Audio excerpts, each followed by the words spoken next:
Hey, howdy, hi. I'm Danielle, And I'm Nye. and this is My point is, and here we are. God, if you made it past episode 1, thank you. There's a lot of shit going on. We're all exhausted. Um, Please continue to do all the hard work that you're doing, especially if you're in the queer and trans community. If you are in, if you know anyone who is affected by the immigration issues right now, we are all equally as devastated. Please just, we all just got to keep going. I hate that that's the only thing that we can say. That's the only thing we can say. So what we figured is we're going to talk about what we plan to talk about, because sometimes a palate cleanser is necessary, and getting your mind like off of the immediate issues that we're over consuming right now is kind of needed, and it's kind of necessary. yeah, But I just didn't want to go straight into it without acknowledging that, like, we know we're in it. We're in it with you. living through it, Yeah. unfortunately. But just, definitely remember to love on yourself during these times, because it seems like there's just not enough love going around right now. It's what it feels like. And let yourself just receive the love. If you have people around you that are giving you love, oh, don't fight it. Please just let it happen. I know it can be hard.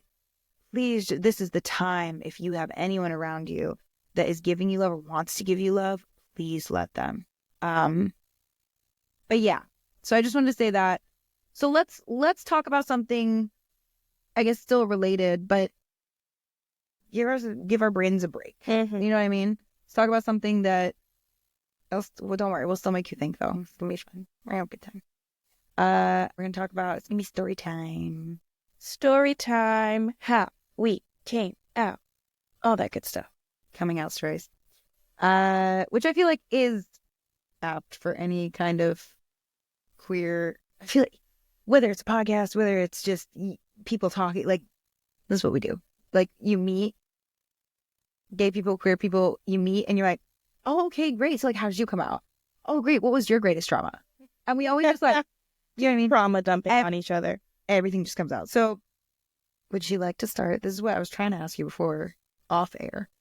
Would you like to start, or would you like me to start? Because we have about every end of the spectrum that you could have. We've got it. Range. What else can you say? Nothing else. We've got range. I feel like let's start on a happy note. You want me to start? Yeah, I actually do. Okay, perfect. Then here we are. Okay, so Danielle's coming out story. All right, so I never told you this actually. Okay, so my coming out story. I can't believe I've never told you this. I had no idea I was gay. None. Consciously. Looking back, there was clear evidence. There were signs. Like when I told my best friend at the time, I was like, well, yeah, obviously there's going to be 2 brides at my wedding. But I was like, that didn't change that I was straight. I was like, in my brain, that didn't change that I was straight. I was like, obviously there's going to be 2 brides at my wedding, but like, you know, You're fighting yourself internally. Like, it didn't even feel like a fight. It was the weirdest thing. It felt like I was just, those 2 were so, the idea of gay, the idea of it was not a concept. I didn't even consider it. It was like when you see people that are like raised in cults and they don't even know what technology is, or what like the existence of certain things, certain luxuries, or certain normalities that we have outside of that realm. And then they're like, I just never thought about that. It wasn't even like I was pushing something down because of shit. I really just was like, oh, I don't know. You were experiencing it, but there was like you didn't know you were experiencing it. Had no zero. So there was that. And then what happened, and like I remember, like, I had my first, what I now know was a crush at the time, but I didn't know at the time. I thought this girl, what was her name? I can't remember. In elementary school. She was so pretty. She was so pretty. And I remember being like, I was with my first boyfriend. Oh, no. And It was your first beard. yeah, in elementary school. And we held hands and we sat at the lunch table. Aw, Yeah, sweet. it was cute. And then one day, it was cute until it wasn't. Until one day, He broke his heart. he made me get out of the line on the way back to class from lunch, which was against the rules. But he made me get out of the line and took me into this little side hallway in the alcove of the hallway. I was like, what are we doing? And he was like, Danielle, I'm sorry, but I'm breaking up with you. We can't be together anymore. Douglas, I want you to know. Douglas. Thank you. That's the best First of thing all. you ever did for me. He's actually really happy now. I Oh, don't know why, but he followed me on Instagram a long time ago. Like years later. He's like married and has a kid, and he's like, how's it great? Thanks, Douglas. But here's what I was pissed about is that, so Douglas was like, I'm breaking up with you. Because I really like this other girl. It's the girl that I had a crush on, but I didn't know at the time. He was like, because she'll, what was it? It was like, because she'll like let me touch her boobs or something like that. oh I Lord. can't remember. Mhm. But I was like, oh, well, yeah, I'm not going to do that. So You're right. You're absolutely right. correct. You got the wrong one for that. Good call, my guy. Yeah. And so that was the end of our sordid romance. But then like, I had no idea. I had boyfriends all through high school. Mm. I dated, okay, all through is crazy. I was a theater nerd. So like, I was doing a lot of theater and all this, once again, signs. But I dated like this guy who, like, we'll go into like all dating, I guess, later. But I dated this one guy who was my first real boyfriend in high school after he dated my friend who we were frenemies. We were not real friends. So I did do, it was messy. It was, but I did, high school is messy. but I did go to her and I did say, hey, I just want you to know Connor likes me. And I like him. Just so you know, I'm taking your man. That's what I you was like, because they broke up. They broke up a while ago. And I had said, is that okay or no? If not, I'm cool. I'll back up. Oh, you asked? I did. Okay, that's not messy. That's kind. It's mature. I guess, but I should have never asked. I should have just been like, Connor, obviously you dated my homegirl. I'm not going to. Mm-hmm. You know what I mean? But True. high school. We live, we learn, we grow. But yeah, so I dated him and he was, and I don't use this word lightly, he was the psychopath. Oh. And I don't use that word lightly. Mm. He really was actually scary. Very wild. Tried to like isolate me from people. Tried to like get me to think my friends were against me. Mm. Very grandiose attitude. Very lack of empathy or remorse or even sense of like real feeling about anything that was going on for now. Yeah. Like looking back now, I'm like, oh, Checking every box. yeah, All the wrong ones. yeah. Which also, side note, I gotta say it. Being a psychopath is not a real diagnosis. That's socially constructed. It's not real. There's a personality disorder that is associated with psychopathy, but it's not real. Like, don't get it twisted. I'm just being social right now and I'm not being a textbook. So I just had to put that out there. Okay, chapter closed. Okay, so go through high school, right? I also dated this other guy whose name I shall not mention. Because, you know what? He was such a sweet guy. Aw. But he kissed like a frog. Oh, no. And it was terrible. And I told him. Oh, no. It wasn't like... I mean, somebody had to tell him. It's better that it comes from you than, like, his future wife. I hope he's happy. I really do. He was so sweet. It was very uncomfortable to break up with him. Aw. I just didn't want to. And then I dated one more guy. I dated men. We're going through 'em. I dated men. Boys. I was a girl. You know what I mean? You got it. But I was dating like dudes. And I was like, and the last guy, the last guy I ever dated was the one that I was like, oh, that was the one where it really made me, it fucked me up because I thought that I really did have feelings for him because I actually cared about him as a friend, which like looking back now, I know that. Mm-hmm. But at the time, I really cared about him as a friend. And I mistook that for romantic feelings. Because later he became the first guy I ever had sex with. And that was terrible. What a roller coaster. Everything about it was wrong.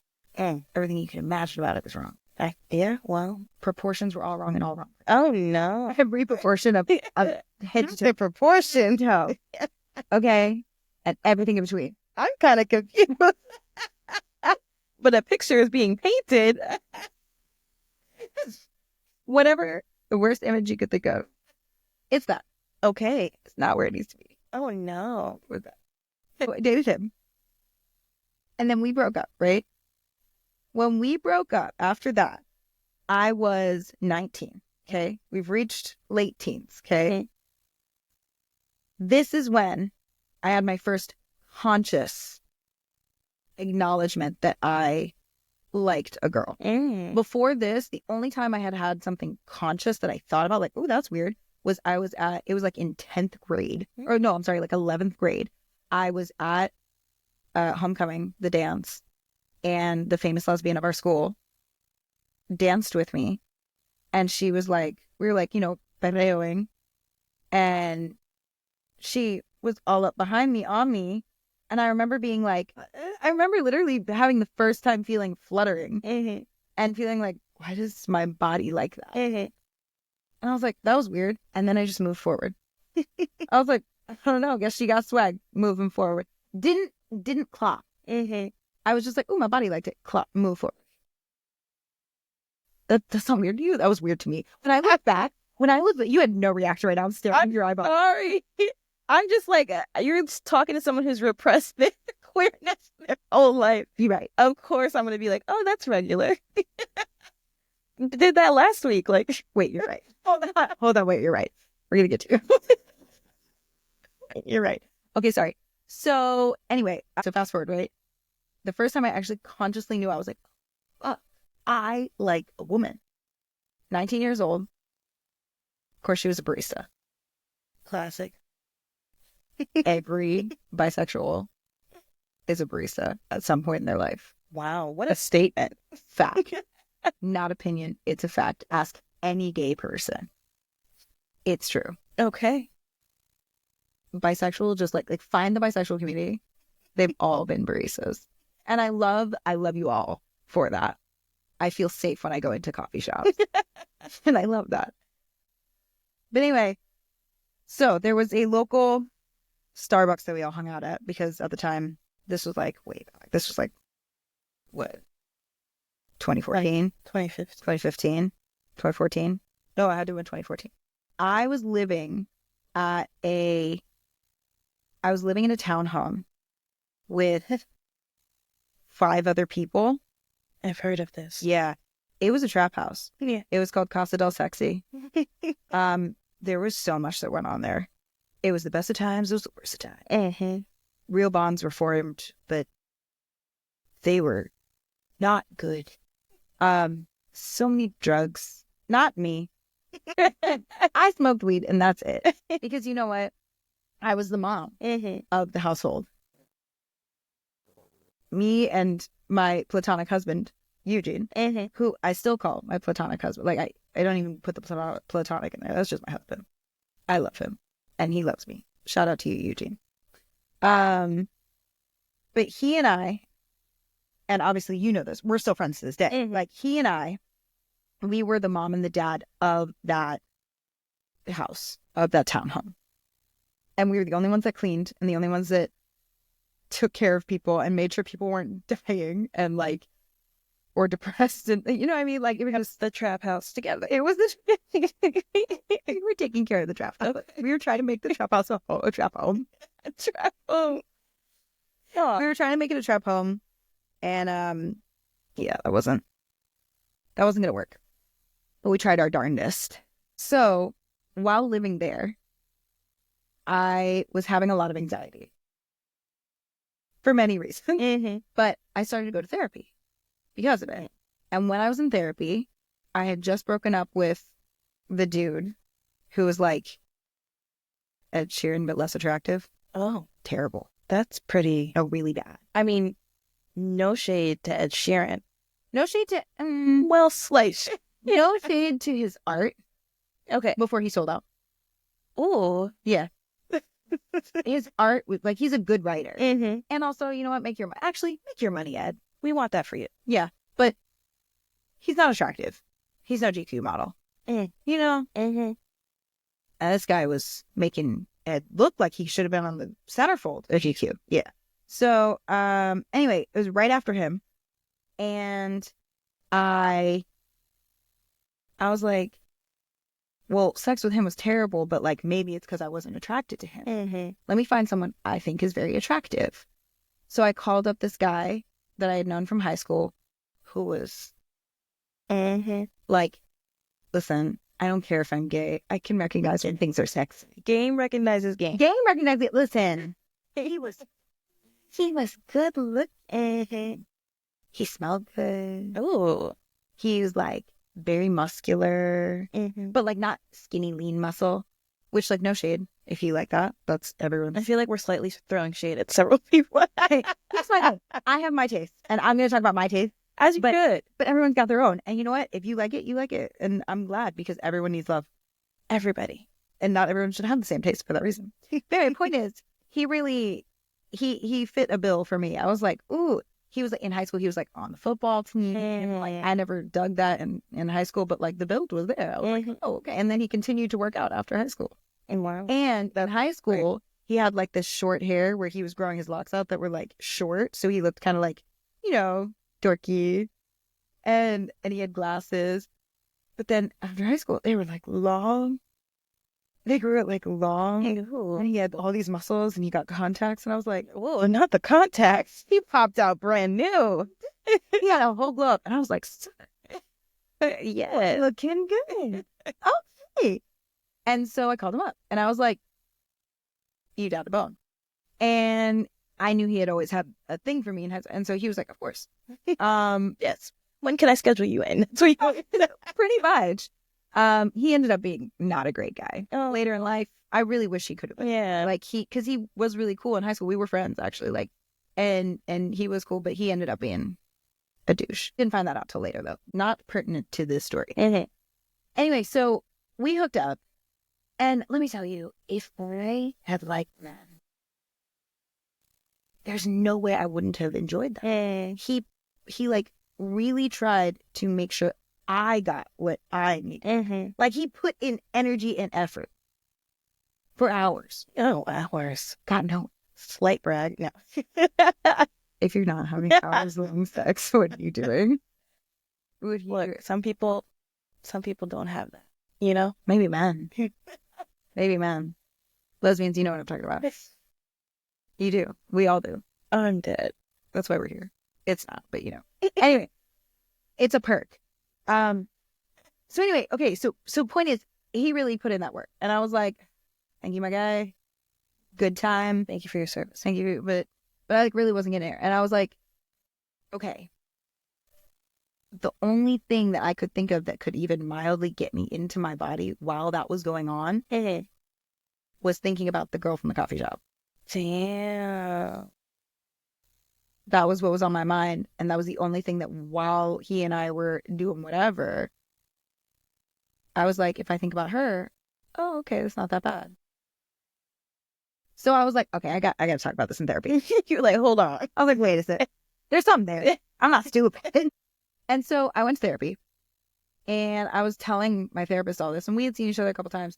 My therapist, she was like this middle-aged suburban white woman. Clearly was like getting her hours for a therapist and stuff like that. And she like clearly was dealing with like her primary population was probably like her. You know what I mean? Yeah.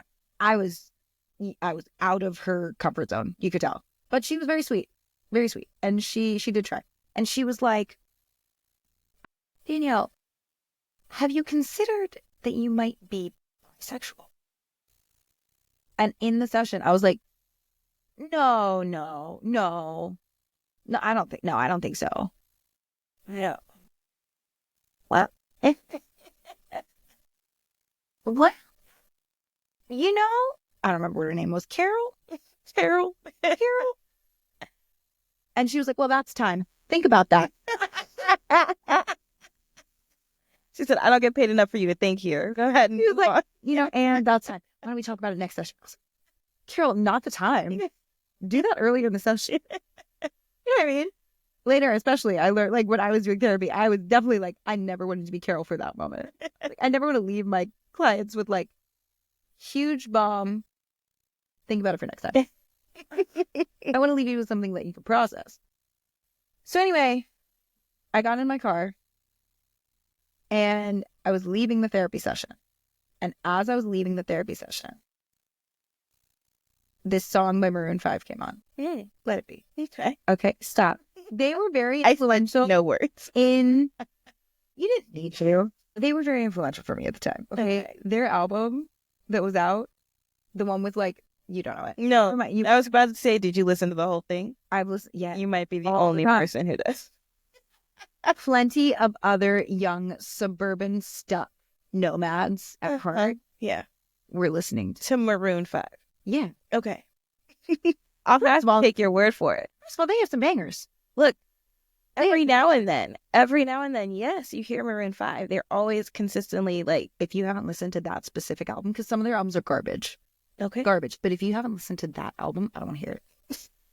They probably have. They have 2 albums that are very good. Other than that, I'll agree with you. Anyway, okay. So Mr. Levine was singing, all right, about this girl. And in the song, he was singing about this girl coming over to his house. And when he opened the door, seeing her and, you know, her coming in and all this. And I realized as I was driving on the little highway on the way home, I'm in my car, driving, I'm listening. And as he's singing, all I can picture is I'm his POV. I'm seeing the girl. I'm picturing the girl. I'm not picturing him or the whole scene. I'm just him looking at the girl, watching her come in, feeling it, and everything he's saying. I'm like, ooh, yeah. And in that moment, immediately, I was like, ah, Carol, you were so close. I was like, I'm gay. And by this point, I was in traffic, right? So I was sitting here. It's dead of summer, squelching.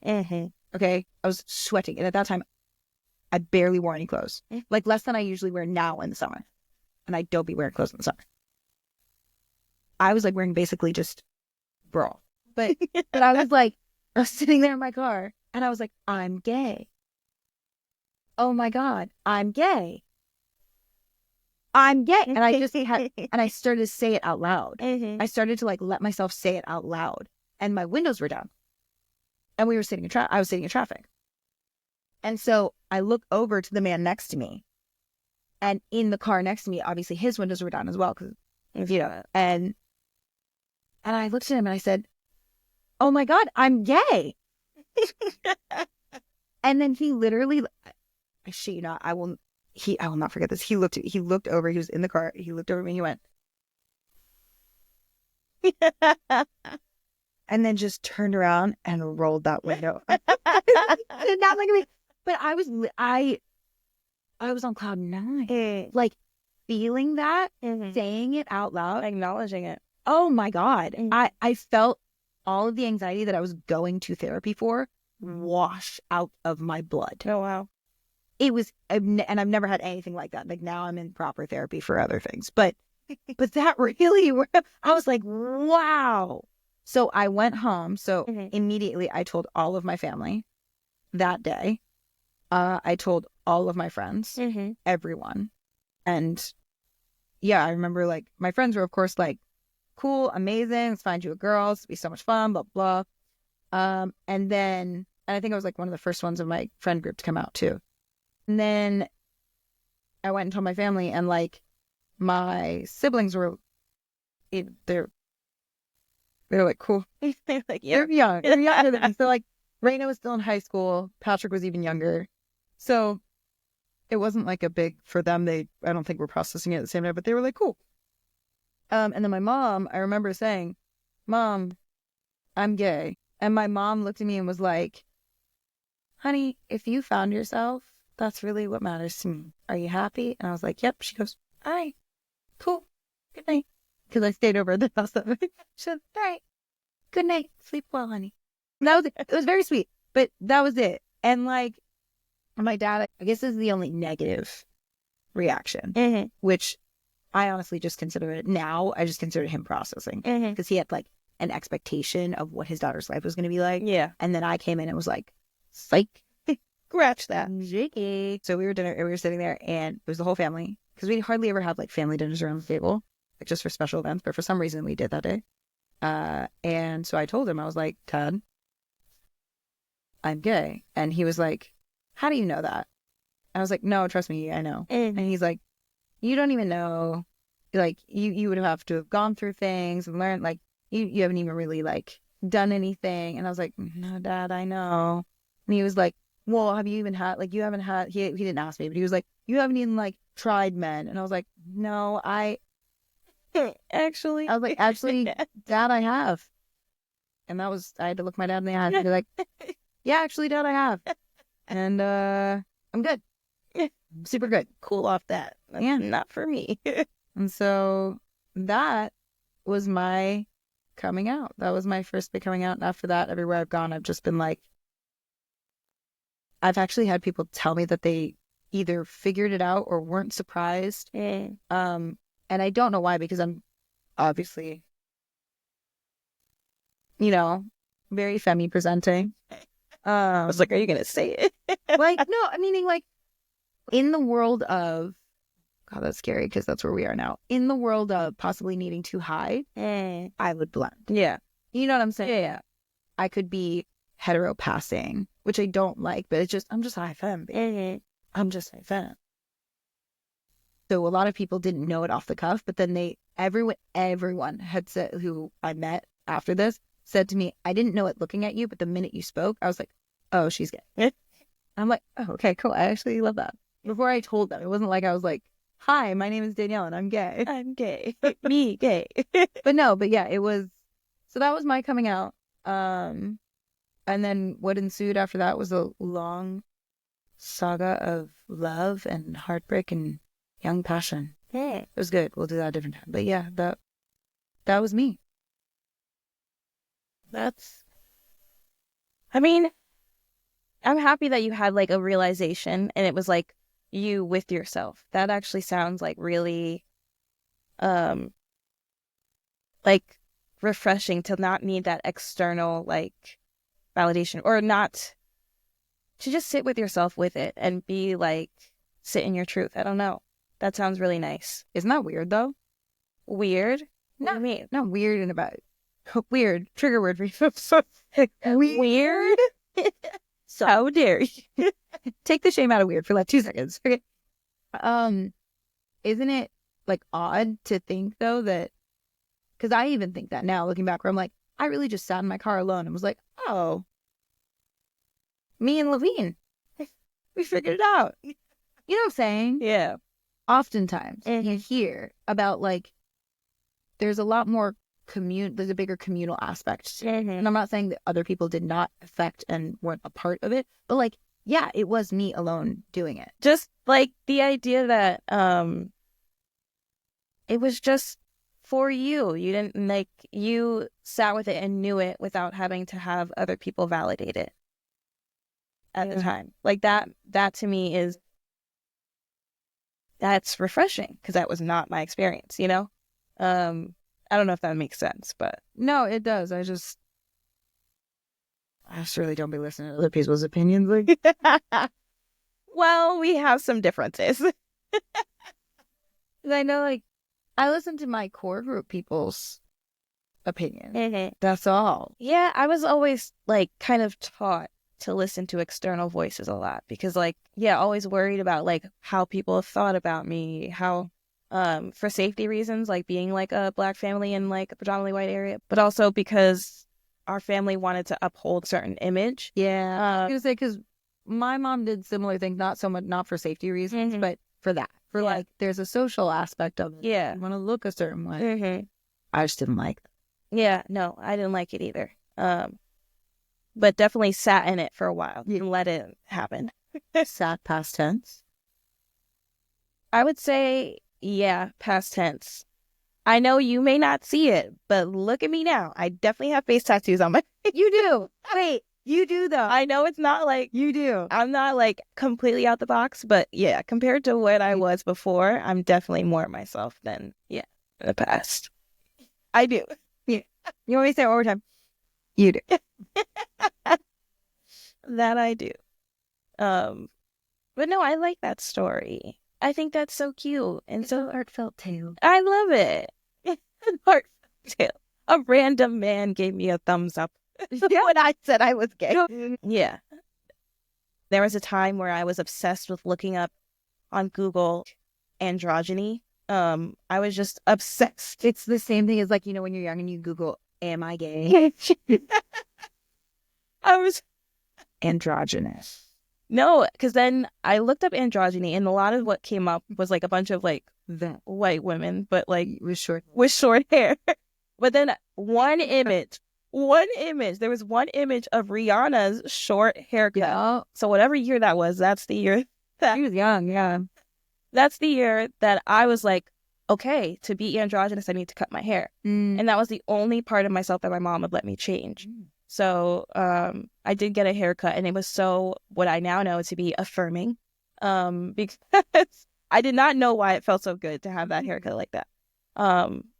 But it like brought out some more masculine features like for my face. I'm going off on a tangent. My point is that I knew from a pretty young age how I felt, but didn't feel safe in my environment to express it. Because my family, I'm not to go into my family's like secrets and stuff, but there was a point in time where there was a concern that one of my siblings was gay. A concern. A concern. It was a concern. They held counsel. They really They did? They held counsel? they were really like, Welcome to this meeting. Unfortunately, I wish we were here under better circumstances. However, are you gay? why are you gay? Why are you gay? Look at I am gay. You are gay. Um Iconic moments. But basically, instead of a conversation, because it was not a conversation, it was not counsel, I guess. It was more like they didn't like what they were seeing. They attributed certain behaviors as gay.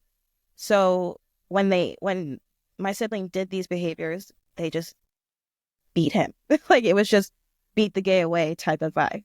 And so I didn't get like whipped a lot, but when I did get in trouble, like it was just a fear of mine, like a genuine fear of mine that if I expressed how I was really feeling, I get my ass whipped. And I didn't want that. So I definitely kept it in, felt it in my journals. If you go through my journals, you'd be like, that's a trans kid. That is a trans ass kid. Yeah. But no one in my family would probably ever have thought that I was trans. Because of how much I just acted like I wasn't. If that makes sense. Yeah. You mean how good you were at staying safe? Yeah. Yeah, for safety. Basically, my point is that my family didn't fucking know or tried really hard not to know. As much as I could hide it, I did hide it. Mm-hmm. And then fast forward to like high school. I felt so tired of having to hide. I wanted to get away so bad. So I actually applied to boarding school. You're bougie. My bougie boarding school. You're bougie. Got me a cute little scholarship and said, I'm out of here. I want to be myself. Yeah. Which you could do that, but okay, wait, I'm sorry. Hold on. So you said, I want you to realize the bar, where you set the bar. Okay. Boarding schools that are notoriously, like, I guess, underground for the gays, but like it's very underground stuff. But like they're notoriously not accepting. They're notoriously, which is like heteronormative to the max. I know, so but I want you to see where the bar was. It was so low because like, yeah, it was still better than like being with my family and having that like feeling constricted in the way that I was. I almost felt like I just didn't care as much about what people at that school thought about like versus how my family felt about me. Interesting. Like my family's opinion of me was like everything. Yeah, of course. But yeah. So boarding school. Boarding school. which is where I started to like experiment with fashion, which was a big part of it, but also where I started to meet queer people. That was the first place where I met people who were outwardly like, yeah, I'm a lesbian. Yeah, I think I might be bi. I'm all this stuff. I didn't really realize it, but the friend group I was with was like basically all gay. Basically everybody was in The company you keep, I mean, yeah, because it's the same, you know what? Wait, it's the same thing we just said before. Not just that, like we said it a million times, is like, even within neurodivergence, even within queerness, within, it doesn't matter. Like within your communities of if you're whatever you're figuring out for yourself, your honesty, your authenticity in who you are, that's going to be the steering wheel of you, whether you're conscious about it or not. Like you're going to find your way. You're going to be pulled towards a direction, towards your communities in one way or another. Yeah. You just get to choose whether or not you're going to accept the direction or you're going to steer away. Yeah. But it'll keep pulling you. Yeah, and it did. Like, that was also where I met my first trans man. That's trans boy because I was a child. Trans young man. Trans young man. You know? Yeah, we're not calling boys men. But yeah, guy. Guy is age innocuous. Trans guy. Guy. Yeah. You know, he's a guy. He was a guy. He's a guy. Cool guy. And honestly, like we weren't very close at all, but I was like kind of obsessed with that. Like, it wasn't freedom because they dealt with a lot of bullshit at the school. I won't lie. But it was like, yeah, it was authenticity. They were real. Like they were just really themselves. And that like was inspiring. And also I didn't realize it at the time, but I had like, is it trans envy? I don't know what it's called. But I kind of wanted to be living that life. Didn't understand really what that was, but yeah, their transition was really eye-opening for me. And then in high school, I started to open up to being more like myself. In college, there was a continuation of that, and most of the people who I was friends with started to see me as the kind of person who was just like balls to the wall, purely like self-expression, like didn't care what anybody thought, which is so funny to me because I do care what people think about me. The rebel phase. I was a rebel. So was I at points. Like we didn't talk about this in my journey, but there were points because mine was less about my sexuality and in the rebellion. It was about other things going on in my life. But like, yeah, when you feel really caged and then you finally see what it's like for other people to live authentically or to live in a way where you're like, I want that, I deserve that, then of course you're going to get angry. There's going to have this like upheaval of, oh, I'm taking it.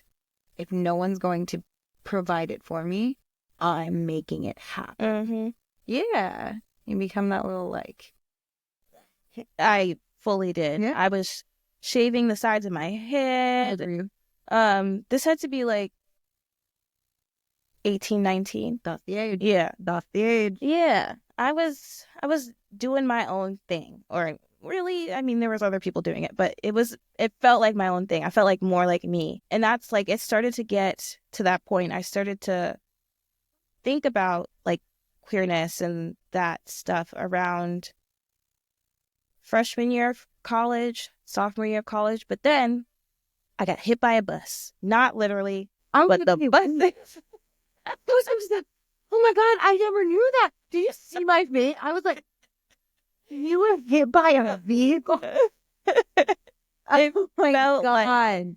It felt like I got hit by a bus because I got officially diagnosed with mental illness at that time. And a very different kind of bus. Yeah. Nonetheless. It did happen like throughout high school. Basically around 19. Got diagnosed with mental illness, bipolar disorder. And that kind of took over my life entirely. So my whole queer exploration went out the window for a really long time until I went and I was, how old was I? This was just not too long ago, 27, 26. I was 26 and I was at a residential treatment center for my bipolar where I started to talk about like why I disliked myself so much. That's what it felt like. And I was going through therapy at that place, and it was when you were uncovering. Yeah, in therapy sessions, it was uncovering why I didn't like myself. And I felt like I was very fake, and like, like, yeah, like a fake version of myself. Inauthentic. Yeah. And we started to talk about why, and then I was like, oh yeah, I remember I used to want to be a boy. It's like, oh yeah, wait, I've never actually felt like it. All these things. It's never been real. It's not me. But in that treatment center, that really came to the forefront, and I joined an LGBTQ group that they had there, and was able to talk about it and be like, yeah, like this is really not, like I'm not a girl. Mm-hmm. Say it out loud. Mm-hmm. And I was so excited by that I decided. That was your first moment of saying it out loud. Yeah. Oh, wow. How did that feel? I'm asking just because I'm curious, because like we talked about how like it was for me. Yeah. What was that like for you? It was, I guess, I mean, maybe that's technically a coming out, right? Because like I said it in the group. I mean, this whole thing is coming out. Yeah, yeah. I mean, like, but I'm thinking like the reaction from everybody else was just like there was some clapping, there was some sweetness, like it was just very like, yes, like, no, you're not a girl, like go off like that very much. Yes, baby, tell us your truth, baby. And I posted, because at this treatment center you can have your phone after a certain amount of time. So I posted on my stories, I was like, yeah, I'm did I say gay? What did I say before?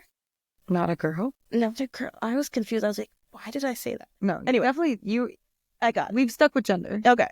And I went on and said that because I wasn't sure exactly what I was. I was like, I feel like I'm non-binary. So I told my friends. Got a couple unfollows, but for the most part, everyone was just like, oh, cool. Like there wasn't any I love yous or like, this is amazing, thank you for sharing. It was just more of like okay. A lot of nonchalance, which was fine. It was actually okay. Could have been worse, is what I like to think. No. No, I don't fuck with that. I'm so sorry. Could have been worse is crazy. Sure. But like, you know as well as I do that even if the intention of nonchalance is positive, it feels so rugging it off. It feels so undervaluing the intensity of what someone's experienced. Like, if I told someone, oh my God, I just completed my master's degree that I worked so hard for, right? Mm-hmm. And they were like, cool. Great. So, by the way, I was just ordering on DoorDash. Did you want anything? I would be pissed. You know what I mean? Yeah. I wasn't pissed. I'm not, but you have to be. But I'm saying, like, I don't know. I think that I get why, like, and it's everyone for their own thing. Nonchalance can be a good thing, and like you're saying, it's not always this like invalidating. So my brain's not waiting. It's late. It's late. I don't even want to know what time it is. I don't. I'm not looking. We'll party after. But it's not always even invalidating for some people. But for plenty of people, it is. Mm-hmm. And I don't know. I just feel like so much more education is needed for people. Like, intention and impact are different. And it bothers me when what the person who is taking the risk and the step for themselves towards doing something really big, like coming out or like being authentic. It bothers me then when what that person is left with is, it could have been worse. Mm. Yeah. You know? Mm-hmm. Like, that to me doesn't say that you were, and correct me if I'm wrong, Mm-hmm. but I'm saying like like hearing it, like you telling me your story as not just your friend. Yes, your friend. But but also as like just like queer person to LGBTQ plus fam. I don't know. It really rubs me the wrong way because it makes me feel like what you were left with was, okay, I'm still not believed. I'm still not taken super seriously. Or I'm like, this is still something that is just in my mind. This is only still acknowledged and real for me. It's imaginary for everybody else. Yeah. Yeah. I feel like it wasn't until I mentioned that I was interested in surgery that people kind of tuned in to being like, to ask questions and be like, what do you mean? Like, what's going on? Like, wait, what? You were serious? Wait, hold on. That was real. Oh, I thought I dreamed that. Yeah, so that's my point. Is it? It's not taking like that bothers me. Yeah. But that was actually the decent response, like from people who I loved. Yeah. I appreciated that. I told my siblings, met with like nonchalance, but also like, are you sure? Like, are you feeling okay? Is this like, because like, as someone who has bipolar, do I often change my mind about things? Do I often have impulsive thoughts? Do I often? Yes. Confirm. Absolutely. Confirm. 100%. The texts I get. Yeah. I'm always like, I go through ups and downs, but we just LOL it now. I'm like, oh. But they like, yeah, I was met with that, which made me doubt myself, but was not like ultimately comforting. But the real kicker was when I was at the residential center and called my mom, and told her like, I'm trans and non-binary, and I'm gonna be going through a transition. Ooh. Um, when was that? That was at the residential. It had to be 2020. What year is it? 2023. 2023. Yeah. Or 2024. Oh yeah, no, because you said 2 years. Yeah. 2 years. Okay, 2023. Yeah. So yeah, I call her. I tell her I am trans non-binary, and she says, "What are they doing to you over there?" Oh, mom. She says, I think it's time for you to come home. And I tell her, no, I'm serious about this. This is real. I need to know that you still love me. And she was like, something along the lines. I don't know the exact way she said it, but she was like, I don't want you to go with these fads, and ruin your life in the future, just to be like cool or fit in. And like, basically I kept being like, do you love me? Do you love me? I kept asking, and she kept dodging the question. That was my conversation with my mom. And I don't really even want to touch on my dad's conversation because it was nothing. Yeah, and I knew going in that he wasn't going to respond well. But the one with my mom hurt the most. Yeah. Well, you're close. Yeah. And I was at the residential treatment center, but I felt so empty and hollow at the end of that conversation with my mom that I actually ended up in a hospital. Following that time, I was involuntarily committed because I had a lot of suicidal ideation. I remember you telling me this. I didn't know the timeline, like everything, how it all connected. Yeah. Oh, so that was like a big, like, precursor. A big one. Oh, I didn't realize that. Yeah, because I thought I was finally being myself. Yeah. And my biggest fear was that when I'm myself, when I'm who I think or who I've always wanted to be, that everyone around me would no longer love me. And it was like almost confirmation when my mom refused to tell me that she loved me. It was almost dead on. Yeah, like exactly what I pictured or worried about. Yeah. So then I was at the hospital, and then my mom called me and was like, look, if you're going to be who you are, that's fine. Just and She said, just come home and we'll figure it out kind of thing. So she wanted me to leave, which I did end up leaving that residential treatment center. I won't say anything has gotten better per se. Like your mom. With my mom. Yeah, no. But No. she's definitely like, she hasn't kicked me out the house. She does use my chosen name. So things have like progressed in some ways. But yeah, like coming out, I'm still kind of in the process of coming out because people in my life have not fully accepted it. Yeah. So constantly having to come out.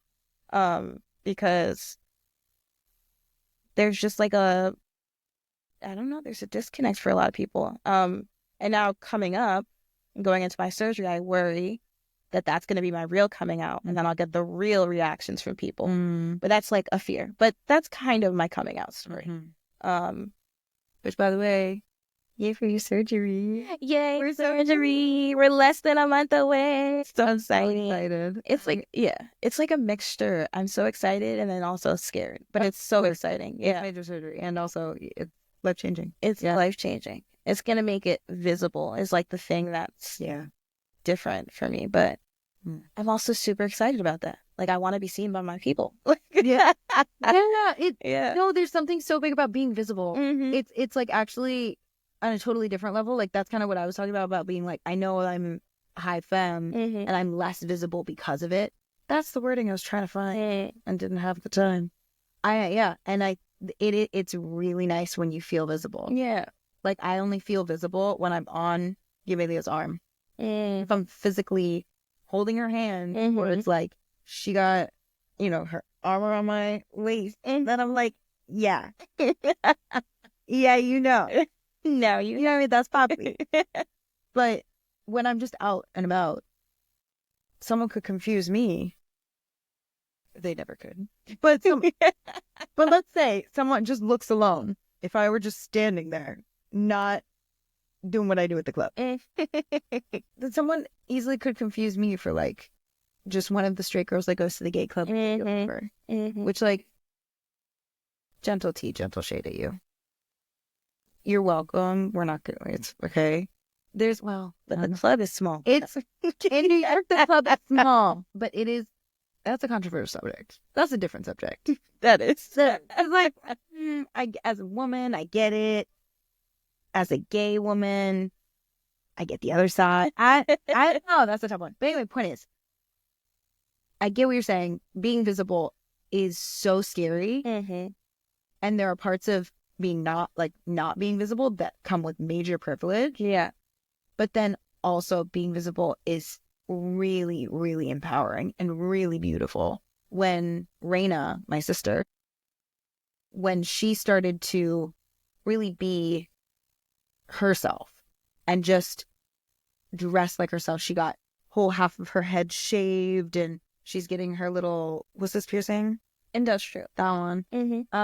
And she she dresses more mask now and like a cute little soft butch moment, very uncle. And once she started doing that, it was like her being more visible, the confidence that she felt. As much as there are some spaces where now she has to be more cautious, generally speaking, the confidence that she felt from now going somewhere. And she tells me often, she's like, oh my God, I love that they can just tell I'm gay.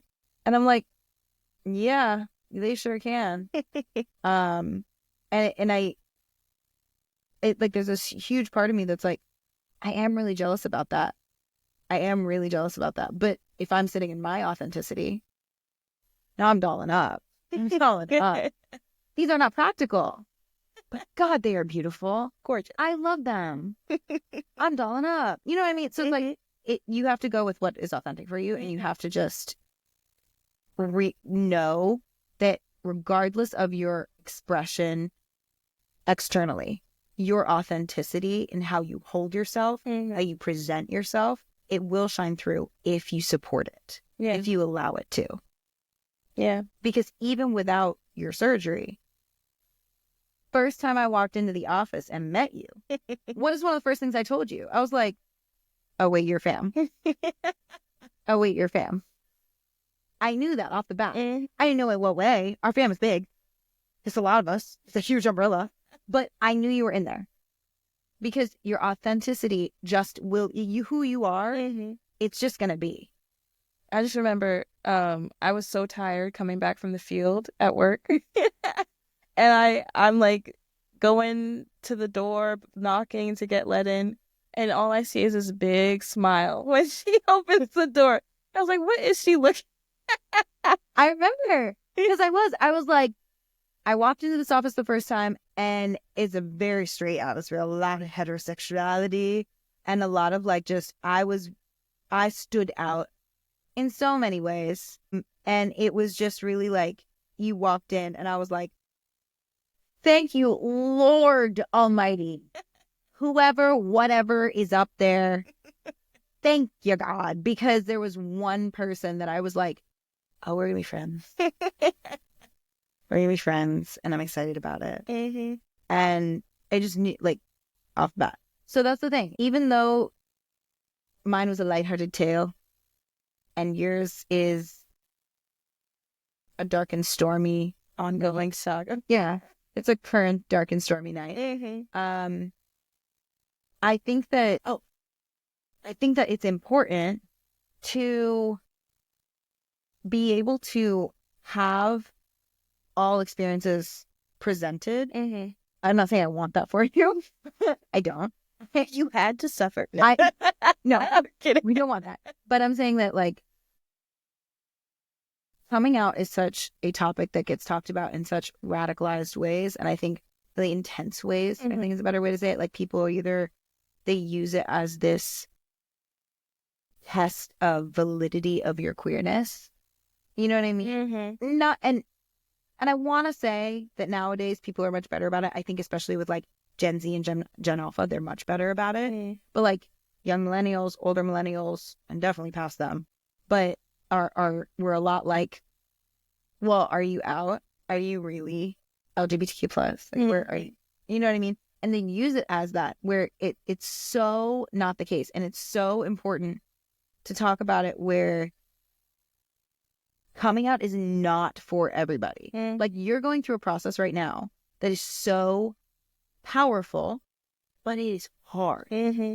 And you're doing it in a way where you're facing a lot of things, and you have already faced a lot of things that could have been and might be potentially dangerous, right? And you have some people now, myself included, and like we have a group now that you have safe spaces you can come to, and you know you have people that you can come to.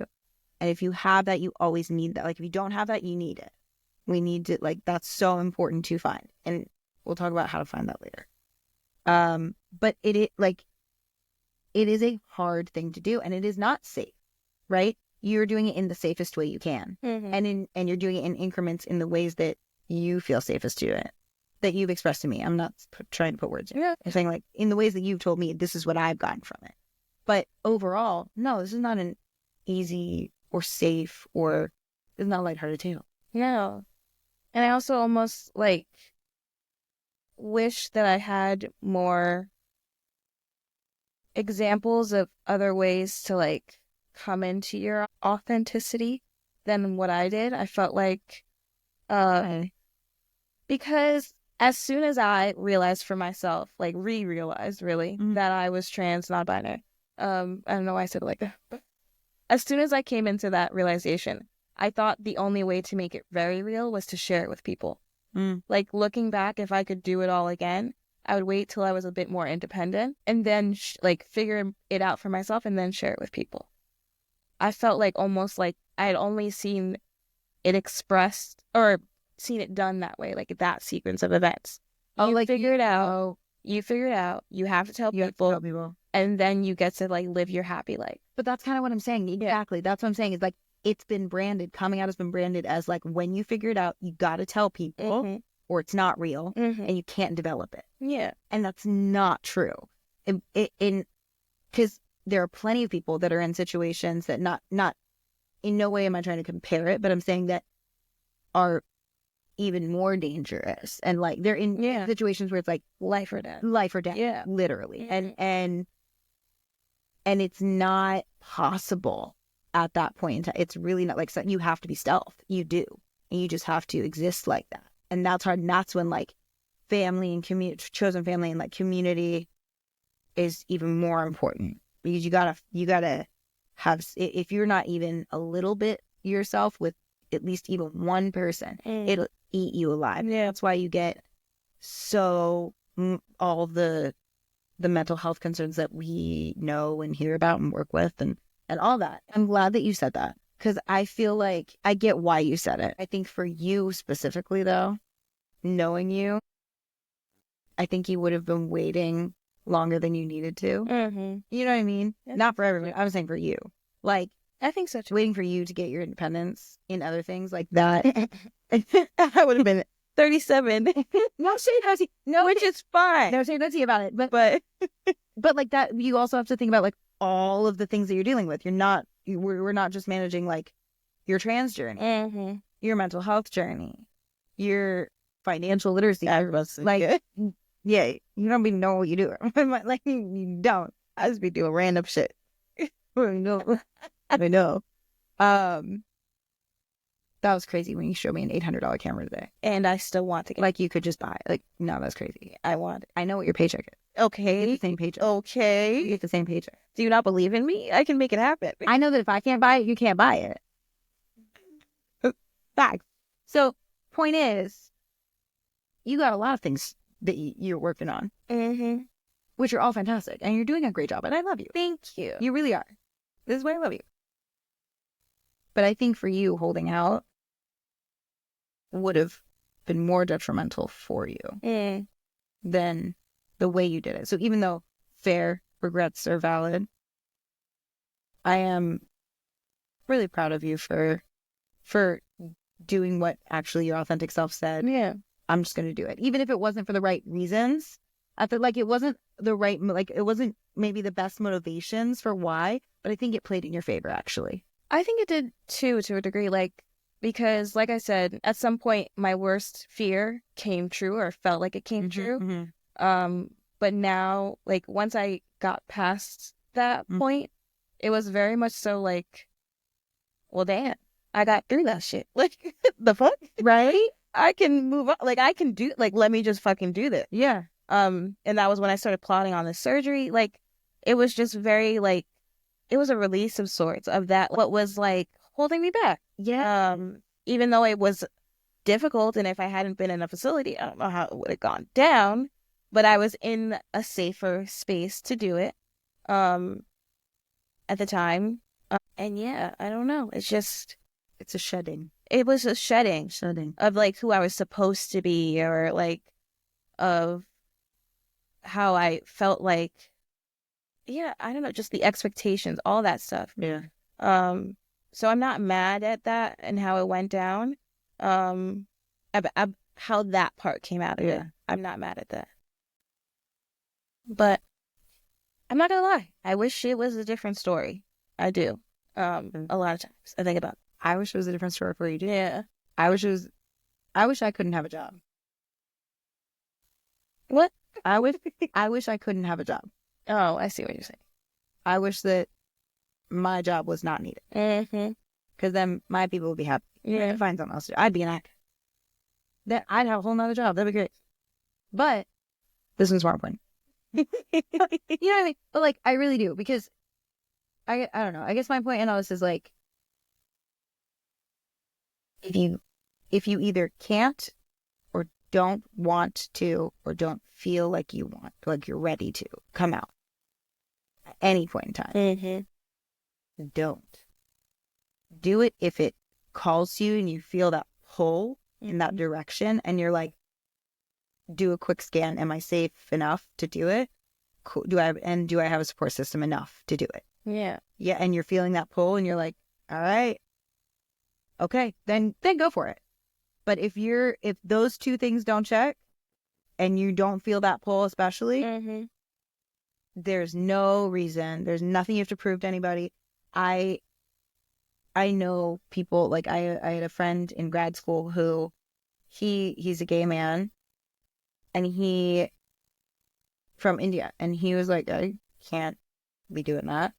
Like, we don't. He was like, we do. Like, he's like, I do a date, but we don't talk about it. I just exist, and everyone. It's not like everyone doesn't know, but there's no conversation. Sometimes that's how people, like literally how people live their entire life. Mm-hmm. Could never be me because my experience and my life is so different. But meet people, talk to people, get to like educate yourself, learn about different people's experiences, because it's the only way you'll ever be able to like really understand why so many things, why so many experiences, and why so many perspectives are like radically important. Radically important. Because like for him, it really works. And when he's over here, he's like, oh, I'm out. Like I tell people, we talk about it. He's like, it's a different culture over here. And I'm like, yeah, you're so right. That's facts. Just remember that coming out is for you to do for yourself. I feel like it's almost like a different way of conforming to think that you have to come out in a certain way. And like that social pressure I know is there, that like it's shown in media, it's shown in on social media, all that stuff. But yeah, it's for you and only you. It's your journey. And you're the one who deals with the, not always fallout, but the aftermath, whatever the that is. aftermath. Whatever, yeah. It could be so good. It could be so not good.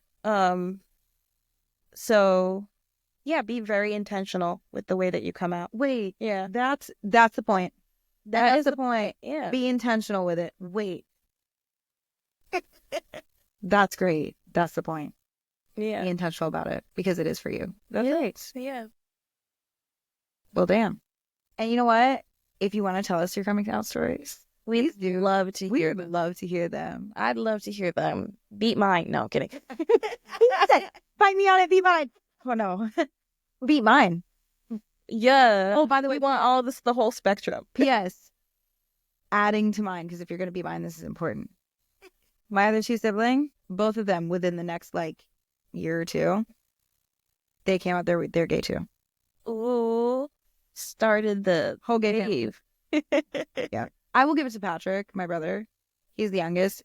He was visibly gay before any of us. Like, we knew from the time he was little. That boy was wearing long bleached blonde hair and pashmina scarf from the time he was like 13, like 12. As he should. Mm-hmm. I love that for him. No, he didn't come out until later. We were like, yep, cool. We got, and you know what? I'm glad you did it. Thanks. Because I knew that was good. That was big for him. And we loved that for him. Point is, if you want to tell us your stories, we would love to hear it. Send us either an email or, yeah, I guess that's the way to do it. Send us an email. We love you guys. Thank you so much for listening. Thank you for being here. If you have any thoughts, if you want us to continue the conversation, if there's something you think that we missed and you'd like highlighted, let us know and we can start off the next episode with some highlights of your guys' thoughts on what we just talked about. That about wraps it up, gang. Stay tuned. We're going to be here For a long time. Bye.